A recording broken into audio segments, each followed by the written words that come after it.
ayan nga mga manoy, balahan na natin ang 4 na tari itong ating pandurog recipe at kung bibigyan natin ng 100 Gcash, paalala lang mga manoy. What's up mga manoy? Magandang umaga nga pala sa ating lahat. Ngayong umaga nga po pala ay papakita ko sa inyo kung paano tayo gumawa ng chili garlic para sa ating extra income mga manoy. At bago nga po pala ang lahat, binabati ko nga pala ang ating kaibigan na si Ralph Anthony aka Pugak ng San Juan, Hagunoy, Bulacan. Kung nasaan ka man naroroon ngayon kaibigan, di namin malilimutan ang iyong magandang mga alaala. At binabati ko nga rin pala ang ating kaibigan na si Gerald Aranyas aka The Gangsta ng Cavite. Nasa US ka na palang, lintik ka. Maraming salamat sa inyong suporta mga manoy. At eto na nga, umpisahan na nga natin ang ating gagawing chili garlic para tayo makabenta kaagad. At ayan mga manoy, ilabas na nga kaagad natin ang ating gagamitin: sili, bawang at mantika. At ayan nga mga manoy, unahin na nga natin tong siling almoranas. Pagkatapos nga nating ibuhos dyan sa lalagyanan, at atin namang tatanggalan ng mga sungot-sungot. At syempre, tanggalin na nga natin dyan mga manoy ang may kalumaan na. At ayan nga mga manoy, i-fast forward na nga natin yan at masakit na nga rin ng aking kamay. At ayun nga mga manoy, simut-simutin lang natin hanggang sa masimot dahil ang bawat piraso nga ng sili ay mahalaga. Buti pa ang sili, mahalaga. At ayun nga mga manoy, pagkatapos nating pilian ang ating siling almoranas ay atin namang huhugasan upang mawala nga ang mga fertilizer na binubuga ng ating mga farmer. At pagkatapos nga nating hugasan ay atin namang papatuyuin upang mamaya pag ating ginrind ay malutong-lutong. At pagkatapos nga natin sa siling almoranas mga manoy, isusunod naman natin tong bawang panlaban sa mga aswang. Dikdikin nga lang natin yan mga manoy hanggang sa maghiwalay ang balat sa tinalupan. Ewan ko ba sa ating mga Pilipino kung bakit nasanay tayo na ginagawa nating panlaban sa aswang itong bawang. Sana pwede rin sa mga mukhang aswang. Ang daldal mo na naman. Ayan na nga mga manoy, fast forward na natin yan, huwag na nga natin patagalin pa. At ayun nga mga manoy, paglipas ng milyong segundo ay natapos na nga rin natin balatan tong panakot natin sa aswang. At paglipas nga ng maraming minuto mga manoy, at sisimulan na nga natin durug-durugin tong ating sili at ang bawang. At sisimulan na nga natin dito sa ating siling almoranas na talaga naman napakapupula.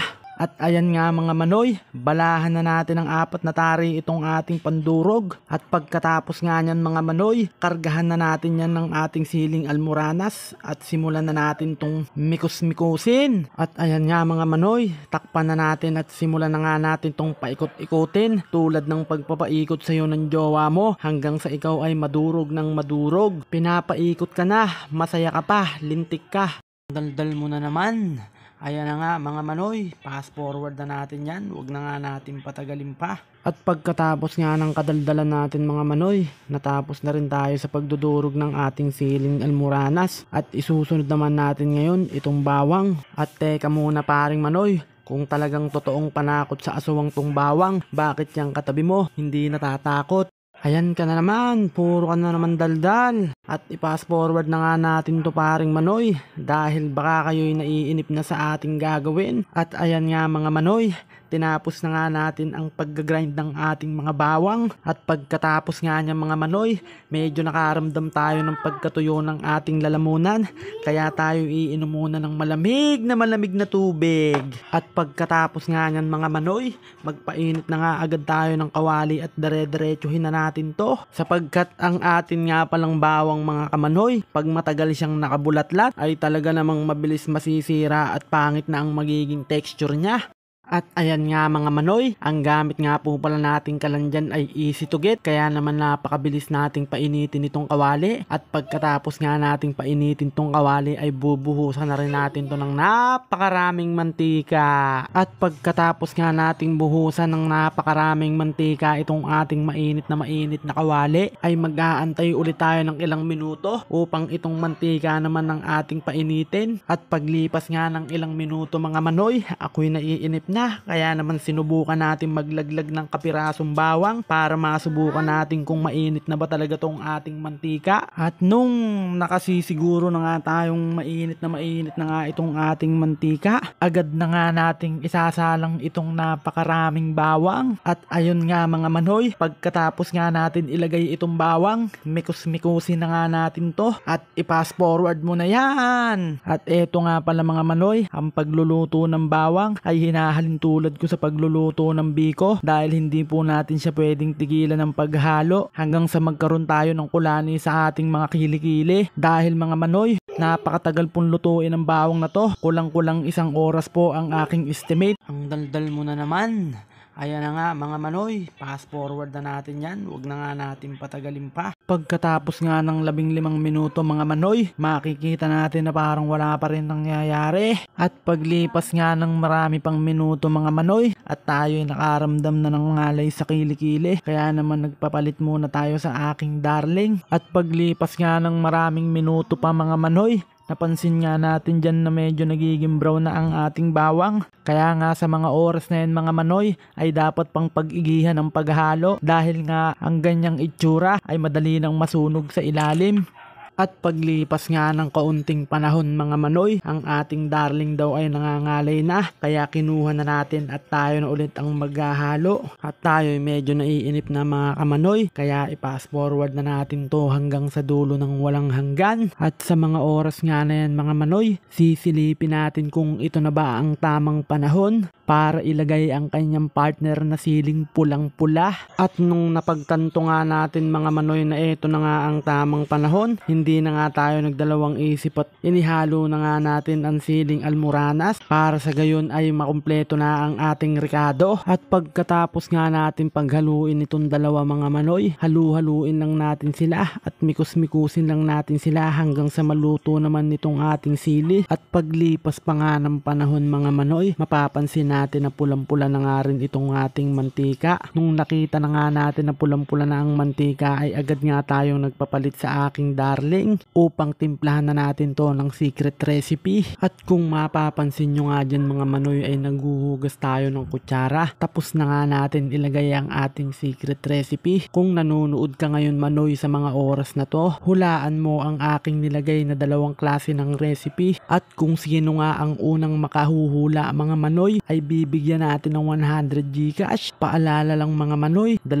po ang recipe na inilagay natin, kaya dapat 2 tamang sagot ang makuha mo para ikaw ang makatanggap ng 100 pesos sa Gcash. At ayun nga mga manoy, kung mapapansin natin sa mga oras na yan ay luto na ang ating chili garlic, kumpleto na ang ating mga sangkap at papatayin na nga po natin ang apoy. Ngunit kailangan pa rin nga po natin tong halu-haluin dahil mainit pa nga po ang ilalim ng ating kawali. Maaari pa rin pong dumikit at masunog pa rin po ito sa ilalim. Kaya naman mga manoy, antayin lang natin lumamig ng kaunti. Pwede na natin siyang tigilan ng halu-haluan. At dito na nga po natin tinatapos ang ating pagluluto mga manoy. Pero hindi ibig sabihin tapos na po ang ating video. Kaya naman mga manoy, mag-proceed na tayo sa mga susunod pang mangyayari.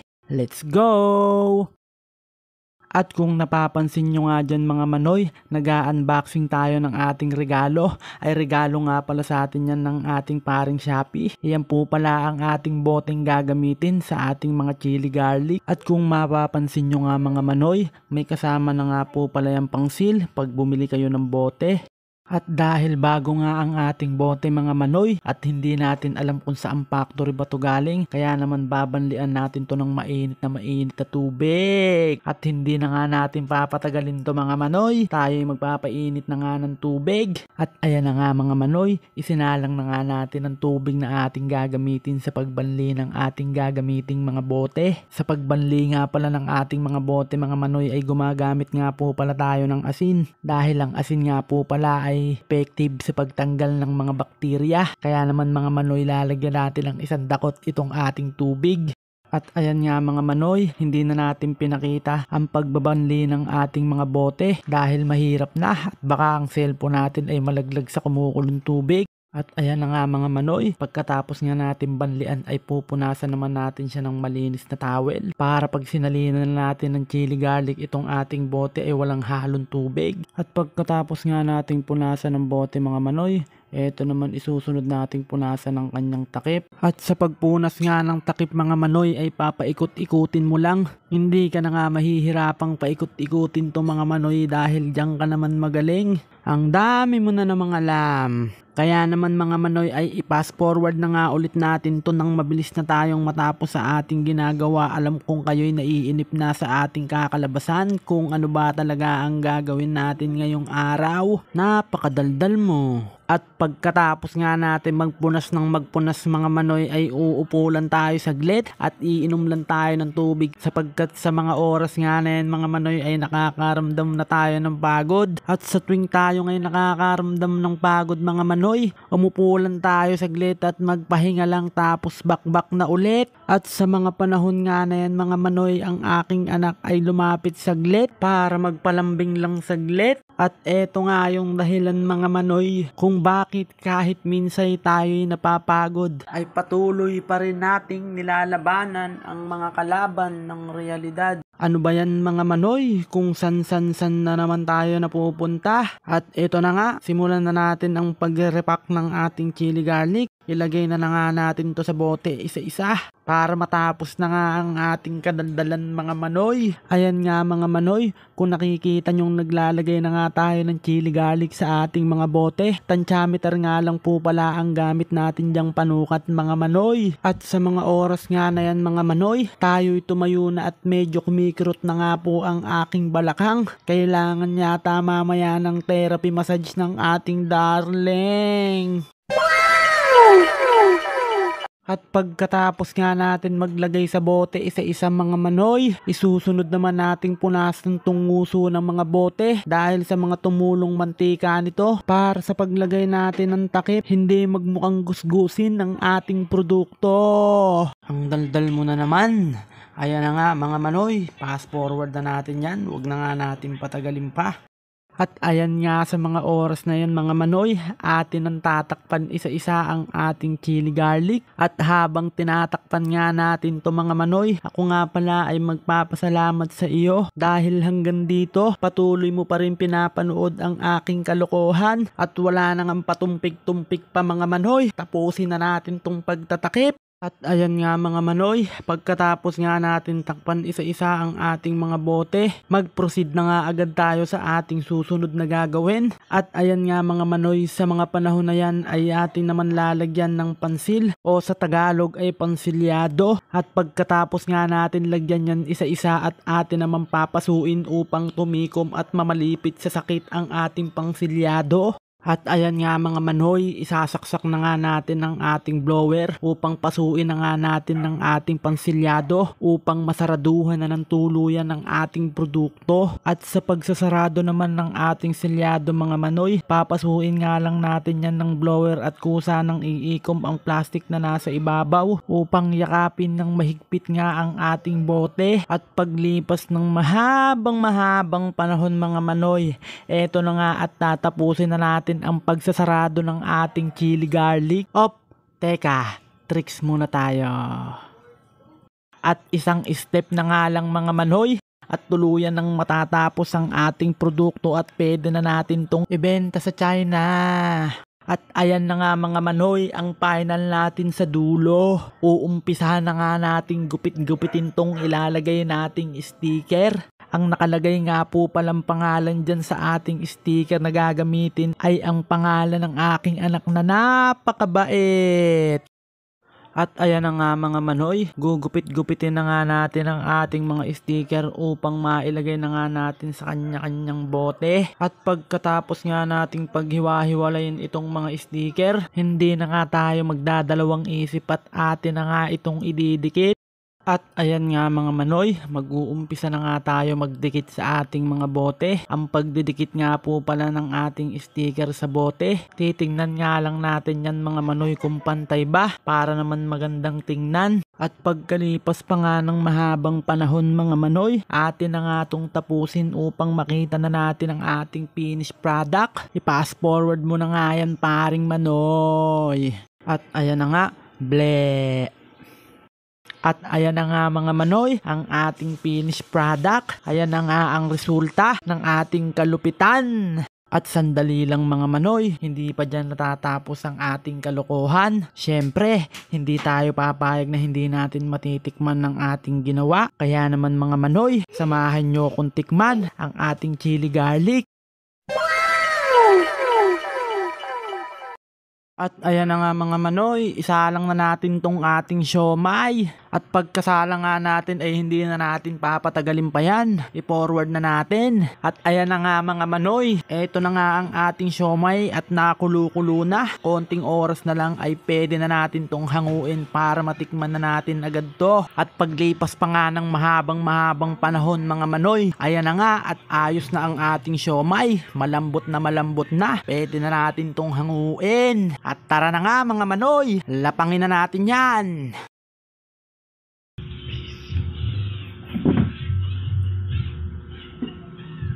At ayan na nga mga manoy, luto na ang ating siomay. Ngayon, hindi na natin papatagalin to at tikman na natin ang ating chili garlic mga manoy. Titingnan natin kung solid ba talaga ang lasa nito. Meron na nga rin po pala tayong hinanda dyang toyo at kalamansi. Lalagyan na nga lang po natin ng chili garlic.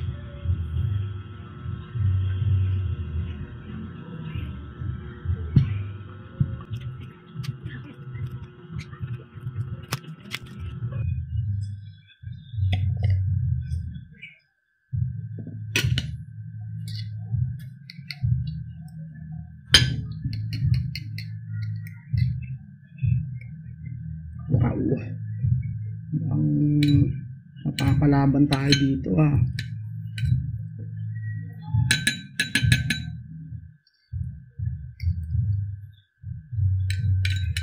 At konti nga lang po muna lalagyan natin dahil hindi pa natin tansyado ang ito. Baka tayo di mapatay. Ayan na nga, tikman na natin to. Let's go!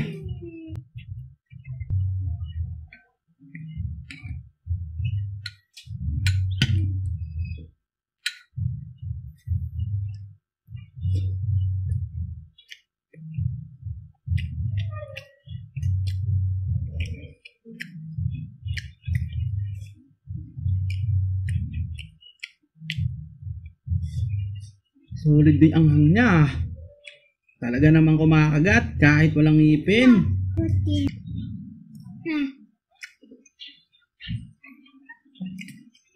Ah. Ganito. Sarap. Sarap. Ha?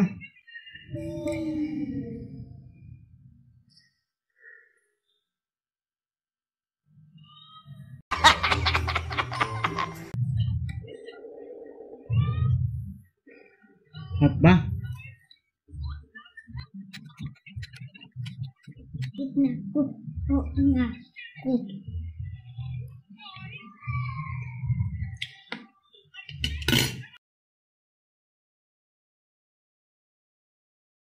Uy. Uy.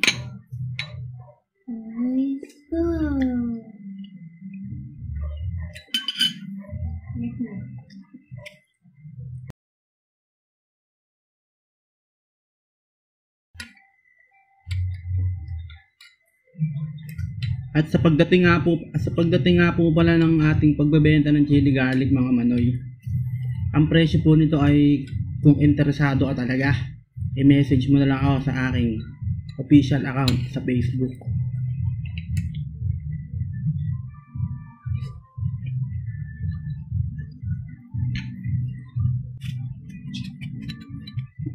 Mura nga lang to mga manoy, barya-barya lang, kayang-kaya, abot kaya ng bulsa.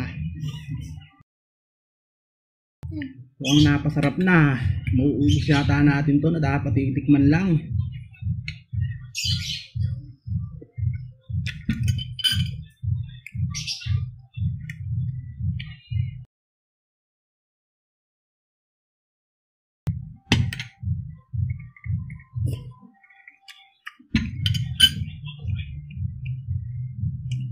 Sarap.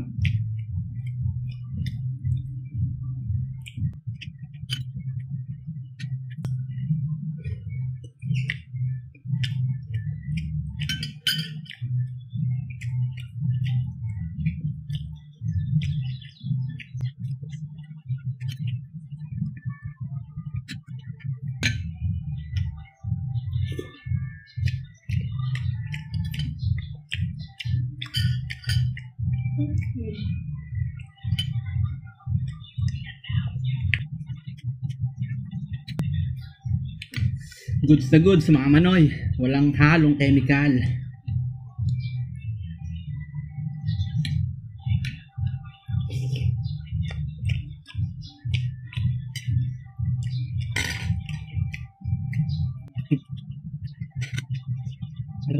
iPhone ni Daddy.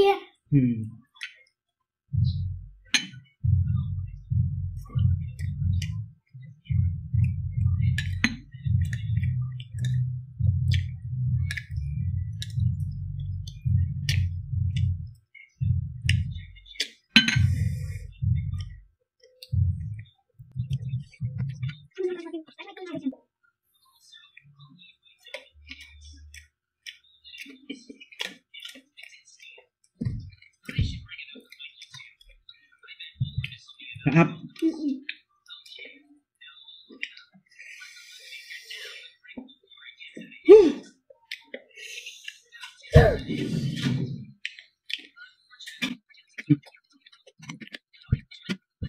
Ito na nga pinakahuli mga manoy. Medyo maanghang.